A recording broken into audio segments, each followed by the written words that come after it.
बिस्मिल्लाहिर्रहमानिर्रहीम, अस्सलाम वालेकुम। एक आम शहरी आपसे मुखातिब है। ख़वातीन और हज़रात, पाकिस्तान जो कि इस वक्त डिफॉल्ट के दहाने पर है और जिसके हवाले से ये बातें इस वक्त जेर गर्दिश हैं कि डिफॉल्ट हो जाता है तो एक आम शहरी की हैसियत से हम लोगों ने क्या करना है। अगर डिफॉल्ट के दहाने पर ही रहता है तो एक आम शहरी की हैसियत से हमने क्या करना है। अगर खुदा न खास्ता डिफॉल्ट कर जाता है तब हमारी स्ट्रेटेजी क्या होगी। इंशाल्लाह अगर इंप्रूव कर जाता है तो फिर हमारी स्ट्रेटेजी क्या होगी। जब मुल्क में इस किस्म की सूरत हाल है, मुल्क में इस तरह की सूरत हाल को डिस्कस किया जा रहा है, ये मौजूद जो है ये जेर बहस लाए जा रहे हैं। ऐसी सूरत हाल के अंदर जब ऑपोजिशन जो है वो इलेक्शंस के हवाले से बातचीत कर रही है, जब हुकूमत वक्त जो है वो अपनी सीट्स बचाने के लिए अपने मामला कर रहे हैं और मुल्क में एक इंतहाई ज्यादा सियासी और माशी अदम इस्तेहकाम है, ऐसी सूरत के अंदर 2023 में जो बिजनेस है पाकिस्तान का वो किस तरह से आप समझ लीजिए कि डगमगा रहा है, इसके हवाले से एक छोटी सी रिपोर्ट है जो कि आज मैं आपके सामने शेयर करने जा रहा हूं। बुनियादी तौर पर जो पाकिस्तान में अद्वियात बनाने वाली इंडस्ट्रीज हैं या जो फैक्ट्रीज हैं, उन्होंने एक मुतालबा किया है हुकूमत वक्त से और ये सेम मुतालबा पेट्रोलियम मसनूआत के हवाले से जो एसोसिएशन था उन्होंने भी हुकूमत वक्त से किया है। ये मुतालबा क्या है, जरा फार्मास्यूटिकल कंपनीज वाला सुन लीजिए। बुनियादी तौर पर फार्मा मैन्युफैक्चरर्स एसोसिएशन एक एसोसिएशन है, एक जमात है, एक तंजीम है फार्मास्यूटिकल कंपनीज ने जिसको बना रखा है। इसके चेयरपर्सन है फारूक बुखारी साहब। फारूक बुखारी साहब ने इस बात का इंडिया दिया है और इस बात के हवाले से या इस इंडिया की बुनियाद पर खबरदार किया है मुल्क पाकिस्तान की हुकूमत को कि अगर हमारे इन मुतालबात को ना माना गया तो आइंदा 15 दिनों में मुल्क पाकिस्तान में एक ऐसा अद्वियात के हवाले से फुकदान आ जाएगा, एक ऐसी किल्लत आ जाएगी, एक ऐसा बहरान आ जाएगा कि जिसकी बुनियाद पर हजारों सैकड़ों की तादाद में मौजूद पाकिस्तान के सरकारी अस्पतालों में, पाकिस्तान के प्राइवेट अस्पतालों में मौजूद जो पेशेंट्स हैं वो इन अद्वियात को तरसेंगे और उनको ये अद्वियात नहीं पहुंच पाएगी। ये बहुत ज्यादा खतरनाक सूरत हाल है, बहुत ज्यादा अलार्मिंग सिचुएशन है। ये सिचुएशन कुछ इस तरह से है, या उनका मुतालबा ये है कि तकरीबन 700 फार्मास्यूटिकल कंपनीज यानी कि अद्वियात बनाने वाली तकरीबन 700 कंपनीज ने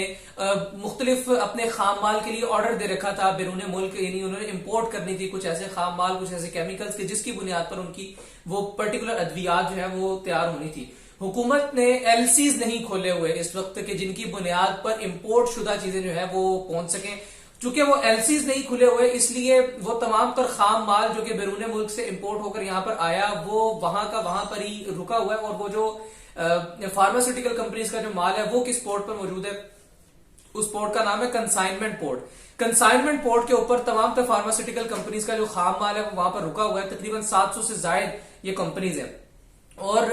जो फारूक बुखारी साहब है जो कि इस एसोसिएशन के सरबराह हैं, चेयरपर्सन है, उन्होंने कहा है कि अगर अगले 15 दिनों तक ये तमाम तर मामला हल नहीं होता, एलसीज नहीं खोले जाते और हमारा जो खाम माल है हम तक नहीं पहुंचता तो अल्टीमेटली हम मजबूर हो जाएंगे कि जो अद्वियात है उनकी किल्लत जो है वो आ जाएगी। और ज़ाहिर है वो कोई जानबूझकर नहीं करेंगे। ज़ाहिर जब खाम माल नहीं आएगा, मैन्युफैक्चर नहीं होगा, चीज मैन्युफैक्चर नहीं होगी तो वो किस तरह से मार्केट में लाई जा सकती है। उन्होंने बताया कि नवंबर से अब तक तकरीबन 350 फार्मास्यूटिकल कंपनियों के करोड़ों डॉलर जो है वो इस वक्त स्टेक पर लगे हुए हैं। वो डूबने का उनका खदशा है क्योंकि कंसाइनमेंट पोर्ट पर ये तमाम तर चीजें मौजूद है और ज़ाहिर है ये है भी केमिकल जिसको एक मखसूस दर्जा हरारत की जरूरत होती है और इन्होंने एक मखसूस टेम्परेचर में, एक मखसूस रूम टेम्परेचर में इन्होंने रहना होता है इन तमाम तर केमिकल्स ने, चाहे वो मनफी दर्जा हरारत में रहने वाला केमिकल हो, चाहे वो एक हीट पे रहने वाला केमिकल हो या वो रूम टेम्परेचर पर रहने वाला हो।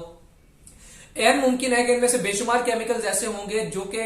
समुद्री आबो हवा की वजह से, पोर्ट्स की वजह से, नमी की आबो हवा को बर्दाश्त न कर सकते हो। तो ऐसी बुनियाद पर जाहिर सी बात है तकरीबन 350 फार्मास्यूटिकल कंपनियों के करोड़ों डॉलर जो हैं वो यहाँ पर स्टेक पर लगे हुए हैं, जिन करोड़ों डॉलर मालियत की उन्होंने बाहर से इन तमाम चीजों का इंपोर्ट किया था। इसी तरह से जो पेट्रोलियम मसनूआत के हवाले से वो भी तकरीबन यही चीजें, उनका भी यही क्लेम है कि एलसीज नहीं खोली जा रही जिसकी बुनियाद पर पेट्रोलियम मसनूआत जो है वो नहीं आ रही और चूंकि पेट्रोलियम मसनूआत हम तक नहीं पहुंच रही जिसकी बुनियाद पर हम ये तमाम तर जो अमल है उसको प्यूरिफाई करने का, उस पेट्रोलियम को प्यूरिफाई करके डीजल बनाने का, मट्टी का तेल बनाने का, पेट्रोल बनाने का, ऑयल बनाने का, ये तमाम तर मामला से चूंकि ये तमाम तर इंडस्ट्रीज बंद पड़ी होगी, ये काम नहीं गुजरेगा, इन मराहिल से पेट्रोलियम नहीं गुजरेगा तो मुल्क पाकिस्तान में आने वाले वक्तों में कुछ ऐसी सूरत हाल भी हो सकती है। और जाहिर है इन्होंने भी तकरीबन लगभग 15 से 20 दिन का ही इंदिया दे रखा है जो इनकी OCAC जो इनकी काउंसिल है, जो इनकी एसोसिएशन है, इनकी जो तंजीम है पेट्रोलियम मसनूआत के हवाले से, उन्होंने भी हुकूमत को खत लिखा है जिसमें उन्होंने कहा कि बर वक्त एलसीज न खोले गए तो तेल के बहरान का खदशा है। और रिपोर्टेडली तकरीबन अगर 15-20 दिनों में ये एलसीज न खोली गई, फार्मास्यूटिकल कंपनीज के हवाले से अगर ना खोली गई तो अद्वियात का फुकदान, अगर एलसीज इन लोगों के लिए पेट्रोलियम वालों के लिए ना खोली गई तो अगले दिनों में, अगले 15-20 दिनों में मुल्क पाकिस्तान में अगर आप 1000 रुपया भी दें तो आपको शायद पेट्रोल जो है वो फराहम न किया जाए मुख्तलिफ पेट्रोल पंप्स की जानिब से। एक छोटा सा आदाद शुमार है जो कि एक रिपोर्ट में नशर किया गया है, उसके मुताबिक तकरीबन सालाना 1 अरब 30 करोड़ का जो पेट्रोलियम है वो दरामद किया जाता है, इंपोर्ट किया जाता है पाकिस्तान में। और जिसमें से अगर माहाना तनासुब की बात की जाए तो 4,30,000 मैट्रिक टन जो पेट्रोल है वो हर महीने आता है हमारे यहाँ, और 2 लाख मैट्रिक टन जो है वो डीजल पाकिस्तान में इंपोर्ट किया जाता है। ऐसी सूरत हाल में कि जब मुल्क में मुआशी तौर पर शदीद अदम इस्तेहकाम है, गहमा गहमी की सी सूरत हाल है, सियासी एतबार से नफसी का आलम है, तो ऐसी सूरत हाल के अंदर मुल्क पाकिस्तान को चलाने वाले तमाम तर